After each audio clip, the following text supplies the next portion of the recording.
ሰላም እንዴት አላችሁ? የኢትዮ ታይምስ ቤተሰቦቻችን ለሰዓቱ የተመረጡ አዳዲስ መረጃዎችን ይዘንላችሁ ቀርበናል። ከመረጃዎቻችን መካከልም የኦሮሞ ፌዴራላዊ ኮንግረስ የተቃውሞ መግለጫ አውጥቷል። ኦፌኮ በምስራቅ ሸዋ ዞን አቡሴራ ወረዳ ሊገነባ የታቀደውን የሜጋ ኤርፖርት ፕሮጀክት አስመልክቶ በአካባቢው ማህበረሰብ ላይ የተጋረጠውን ስጋት ለህዝብ ለማሳወቅ እንገደዳለን ሲል መግለጫ አውጥቷል። ኦፌኮ ባለፉት 3 ዓመታት የሸገር ከተማ ምስረታንና የአዲስ አበባ ኮሪደር ልማትን ተከትሎ የተከሰተውን ህገወጥ የመፈናቀል ማዕበል በተመለከተ ተከታታይ ማስጠንቀቂያዎችን ስሰጥ ቆይቻለሁ ሲል ገልጿል። ይሁንና አሁን በአቡሴራ የተፈጠረው ሁኔታ ችግር ወደ አደገኛና የከፋ ደረጃ መሸጋገሩን ያሳያል። መንግስትም ከዚህ ቀደም መፈናቀል ይቁም በሚል ያቀረብነውን ጥሪ ችላ በማለቱ ዛሬ ለአቡ ማህበረሰብ ይህንን ልዩ ቀይ ማስጠንቀቂያ ለመስጠት ተገደናል ሲል ነው ኦፌኮ መግለጫ ያወጣው። የመግለጫው ሙሉ ይዘት በዜናችን በዝርዝር እናስደምጣችኋለን። ጠቅላይ ሚኒስትር ዶክተር አብይ አህመድ በ2026 ዓ.ም 60 ሚሊዮን መንገደኞችን ያስተናግዳል የተባለውን የቢሾፍቱ ዓለም አቀፍ አውሮፕላን ማረፊያ ግንባታን አስጀምረዋል። ጠቅላይ ሚኒስትሩ ከተለያዩ የመንግስት ባለስልጣናት ጋር በመሆን የመሰረተ ድንጋይ ያስቀመጡ ሲሆን የተለያዩ አውሮፕላን ማረፊያዎችን የመገንባት ስትራቴጂ ኢትዮጵያን የወደፊቷ የአፍሪካ ግንባር ቀደም የአየር ትራንስፖርት በር የማድረግ ዓላማን ያነገበ እንደሆነም ተናግረዋል። ሙሉ መረጃውን በዜናችን በዝርዝር እንመለከተዋለን። ከነዚህ መረጃዎች በተጨማሪ የአሜሪካው ፕሬዚዳንት ዶናልድ ትራምፕ በምዕራብ አፍሪካዊቷ ሀገር ናይጄሪያ ክርስቲያኖች መገደላቸው ከቀጠለ ተጨማሪ የአየር ድብደባ ሊያዙ እንደሚችሉ ማስጠንቀቃቸውን፣ ወደ አሜሪካ የሚገቡ የውጭ ሀገር ዜጎች ባለፉት 5 ዓመታት ሲጠቀሙባቸው የነበሩ የማህበራዊ ሚዲያ አድራሻዎቻቸውንና የነበራቸውን እንቅስቃሴ ለባለስልጣናት እንዲያስረክቡ የሚያስገድድ አዲስ ረቂቅ እንደቀረበ መሰማቱ፣ የቀድሞ የኦሮሞ ፌዴራሊስት ኮንግረስ ፓርቲ ኦፌኮ ማዕከላዊ ኮሚቴ አባላት የፌዴራል ዲሞክራሲያዊ ፓርቲ የተሰኘ አዲስ የፖለቲካ ድርጅት እንደመሰረቱ መሰማቱና ሌሎችን በዝርዝር የምንመለከታቸው መረጃዎች ዘንላችሁ ቀርበናል። ዝርዝር መረጃዎችን ለማድመጥ ቻናላችንን ሰብስክራይብ በማድረግ የደወል ምልክቷን በመጫንና መረጃው ለብዙዎች እንዲዳረስ ላይክ በማድረግ እስከ መጨረሻው አብራችሁን ቆዩ።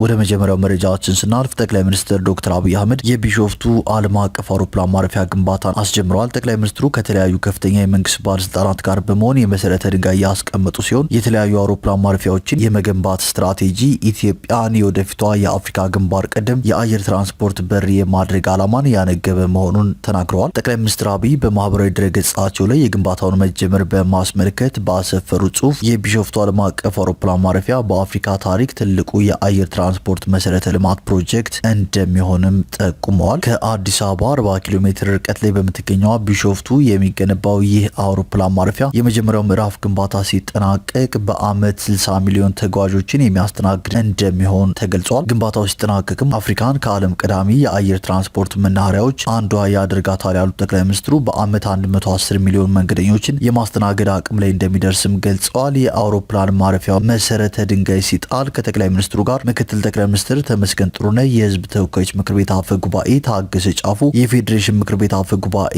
አገኘው ተሻገር፣ የኢትዮጵያ አየር መንገድ ስራ አስፈጻሚ መስፍን ጣሰው፣ የብልጽግና ፓርቲ ምክትል ፕሬዚዳንት አደም ፋራህና ሌሎችም ከፍተኛ የመንግስት ባለስልጣናት ተገኝተዋል። በአሁኑ ሰዓትም በአዲስ አበባ የሚገኘው ቦሌ ዓለም አቀፍ አውሮፕላን ማረፊያ 25 ሚሊዮን የሚጠጉ መንገደኞችን በአመት የማስተናገድ አቅም አለው። በተያያዘ ዜናም ኦፌኮ በቢሾፍቱ አውሮፕላን ግንባታ ፕሮጀክት ዙሪያ የተጽዕኖ ግምገማ እስኪደረግ ድረስ አርሶ አደሮችን ከመሬታቸው የማፈናቀሉ ሂደት በአስቸኳይ ይቁም ሲል መግለጫ አውጥቷል። ፕሮጀክቱ በርካታ አርሶ አደሮችን አፈናቅሏል ሲል ተቃውሞውን የገለጸው ፓርቲው የኦሮሞ አርሶ አደሮች ያለ ፍቃዳቸው በአጭር ጊዜ ውስጥ መሬታቸውን እንዲለቁ ማድረግ ህገ መንግስትን ይጥሳል ብለዋል። ኦፌኮ የአፍሪካ ልማት ባንክን ጨምሮ ፕሮጀክቱን በገንዘብ የሚደግፉ ዓለም አቀፍ ተቋማትም አውሮፕላን ማረፊያና የከተማ ግንባታ ፕሮጀክቱ ከሰብአዊ መብቶች ጋር የሚጣጣም መሆኑን እንዲያረጋግጡ ጥሪ አድርገዋል። የኦሮሞ ፌዴራሊስት ኮንግረስ ኦፌኮ የሰጠው ሙሉ መግለጫም እንደሚከተለው ይነበባል። የኦሮሞ ፌዴራላዊ ኮንግረስ ኦፌኮ በምስራቅ ሸዋ ዞን አቡሴራ ወረዳ ሊገነባ የታቀደውን የሜጋ ኤርፖርት ፕሮጀክት አስመልክቶ በአካባቢው ማህበረሰብ ላይ የተጋረጠውን ስጋት ለህዝብ ለማሳወቅ መግለጫ አውጥቷል።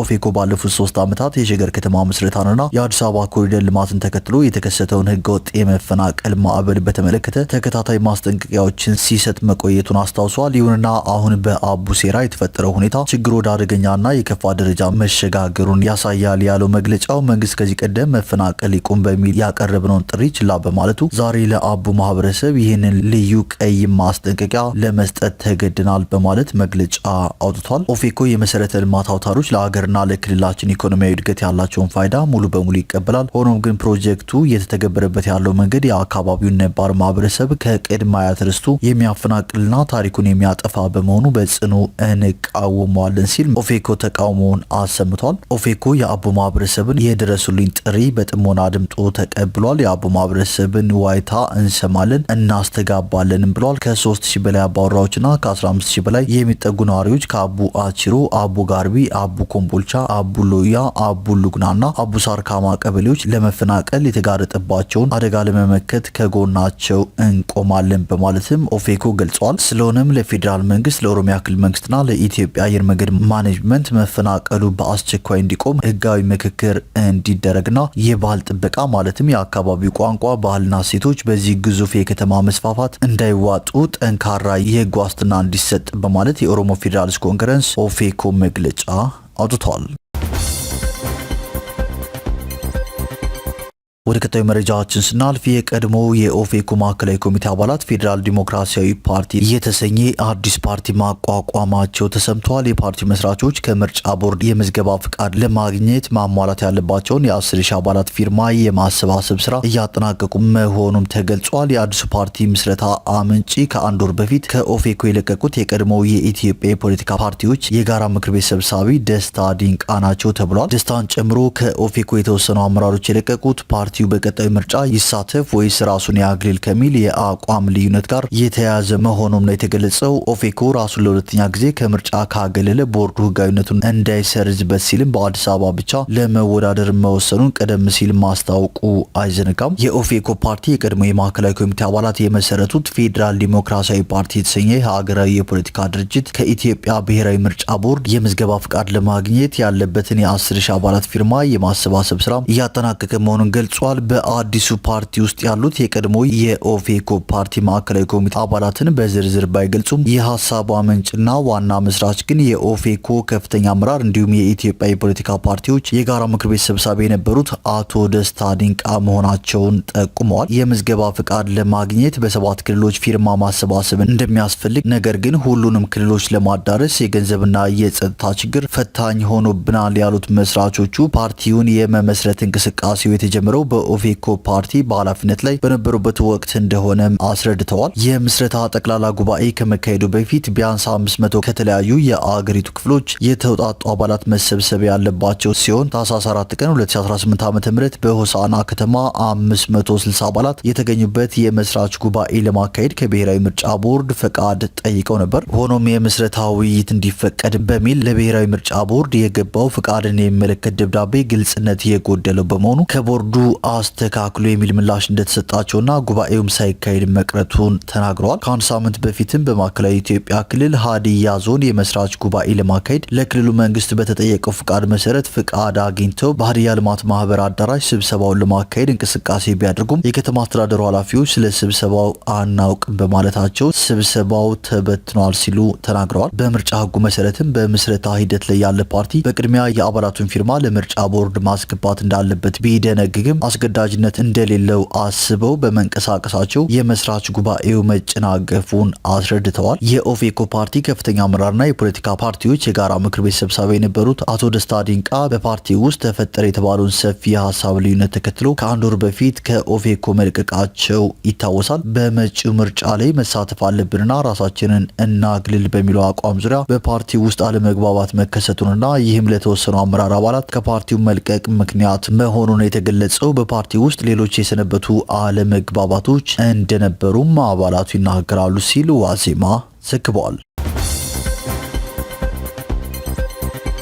ወደ ቀጣዩ መረጃችን ስናልፍ የአውሮፓ ህብረት ኢትዮጵያ የማርበርግ ወረርሽኝን ለመከላከል ለምታደርገው ጥረት የሚውል 1.2 ሚሊዮን ዩሮ መለገሱ ተሰምቷል። የገንዘብ ድጋፉ ለወረርሽኙ የተቀናጀ የመከላከል ምላሽ ለመስጠት በጤና ጣቢያዎች የአገልግሎት መቋረጥ እንዳይኖርና ወረርሽኙ መጠነ ሰፊ የማህበራዊና ኢኮኖሚያዊ ተጽዕኖ እንዳይፈጥር ለመከላከል እንደሚውል ህብረቱ ገልጿል። ከገንዘብ ድጋፉ ውስጥ የዓለም ጤና ድርጅት ለበሽታው መከላከያ ዝግጁነት ምላሽ መስጫ ጥረት፣ በበሽታው የተያዙ ሰዎችን ለማፈላለግና ለሕክምና 700,000 ዩሮ ሲመደብለት ኢንተርናሽናል ሜዲካል ኮር ለምላሽ አሰጣጥና ለአእምሮ ጤና ድጋፎች 300,000 ዩሮ ይወስዳል ነው የተባለው። በዓለም አቀፍ የቀይ መስቀል ፌዴሬሽን በኩል ለኢትዮጵያ ቀይ መስቀል ማህበር ጥረቶች መደገፊያ የሚውል ተጨማሪ 200,000 ዩሮ መመደቡንም ህብረቱ አስታውቋል።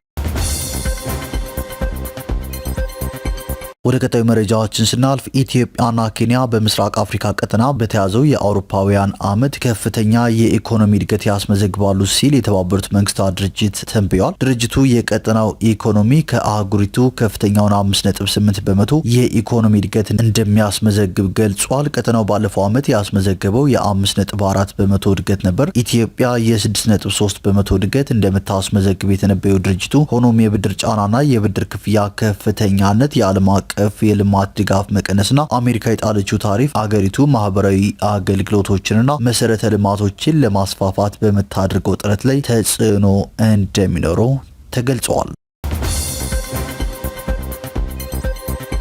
ወደ ቀጣዩ መረጃዎችን ስናልፍ እስራኤል ሶማሊላንድ ውስጥ ወታደራዊ የጦር ሰፈር ለማቋቋም ከግዛቲቱ ባለስልጣናት ጋር ውይይት መጀመሯን በሶማሊላንድ የውጭ ጉዳይ ሚኒስቴር ከፍተኛ ባለስልጣን የሆኑት ደቃ ቃሲም መናገራቸውን የእስራኤል ጋዜጦች ዘግበዋል። ሶማሊላንድና እስራኤል የጸረ ሽብር ትብብር እንደሚያደርጉም ቃሲም መግለጻቸውን ዘገባዎቹ ጠቅሰዋል። ሶማሊላንድ የእስራኤል ኤምባሲዋን ቴል አቪቭ ውስጥ ሳይሆን ኢየሩሳሌም ውስጥ ልትከፍት እንደምትችልም ቃሲም ፍንጭ ሰጥተዋል ነው የተባለው። የሶማሊላንድ መንግስት ከፍተኛ ልዑካን ቡድንም በእሁድ ቀን በእስራኤል የመጀመሪያውን ኦፊሻላዊ ጉብኝት ያደርጋል ተብሎ ይጠበቃል።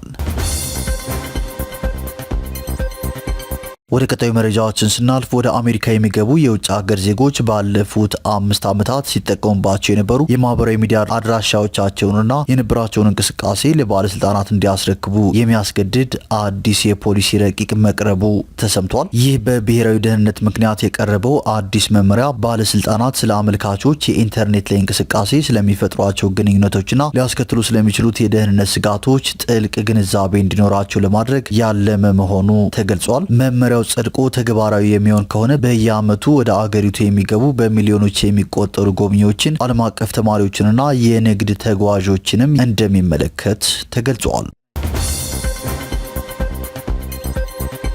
ወደ መጨረሻው መረጃዎችን ስናልፍ የአሜሪካው ፕሬዝዳንት ዶናልድ ትራምፕ በምዕራብ አፍሪካዊቷ ሀገር ናይጄሪያ ክርስቲያኖች መገደላቸው ከቀጠለ ተጨማሪ የአየር ድብደባ ሊያዙ እንደሚችሉ አስጠንቅቀዋል። ትራምፕ ከኒውዮርክ ታይምስ ጋር ባደረጉት ሰፊ ቃለ ምልልስ ላይ በናይጄሪያ ሰሜናዊ ሶኮቶ ግዛት የገና በዓል ዕለት እስላማዊ ታጣቂዎችን ኢላማ ያደረጉ ጥቃቶች የሰፊ ወታደራዊ ዘመቻ አካል ናቸው ወይ የሚል ጥያቄ ቀርቦላቸዋል። ዶናልድ ትራምፕ ሲመልሱም አንድ ጊዜ ድብደባ ማድረግ እፈልጋለሁ፣ ነገር ግን ክርስቲያኖችን መግደላቸውን ቀጠሉ ብዙ ጊዜ ድብደባ የሚፈጸም ይሆናል ሲሉ ተናግረዋል። ቀደም ሲል የናይጄሪያ መንግስት ትራምፕ ክርስቲያኖችን ከጂሃዲስት ጥቃቶች መጠበቅ አልቻለም በማለት የሰነዘሩትን ክስ ውድቅ አድርጓል። አክሎም ሙስሊሞች ክርስቲያኖችም ሆኑ እምነት የሌላቸው በጥቃቱ ኢላማ ናቸው ብሏል። ባለፈው ዓመት በአንዳንድ የቀኝ ክንፍ አሜሪካውያን ዘንድ በናይጄሪያ ክርስቲያኖች ላይ የዘር ማጥፋት ወንጀል መፈጸሙን የሚገልጹ ናቸው። ከ230 ሚሊዮን በላይ የሚሆነው የናይጄሪያ ህዝብም በደቡብ በሚገኙ ክርስቲያኖችና በአብዛኛው በሰሜን በሚገኙ ሙስሊሞች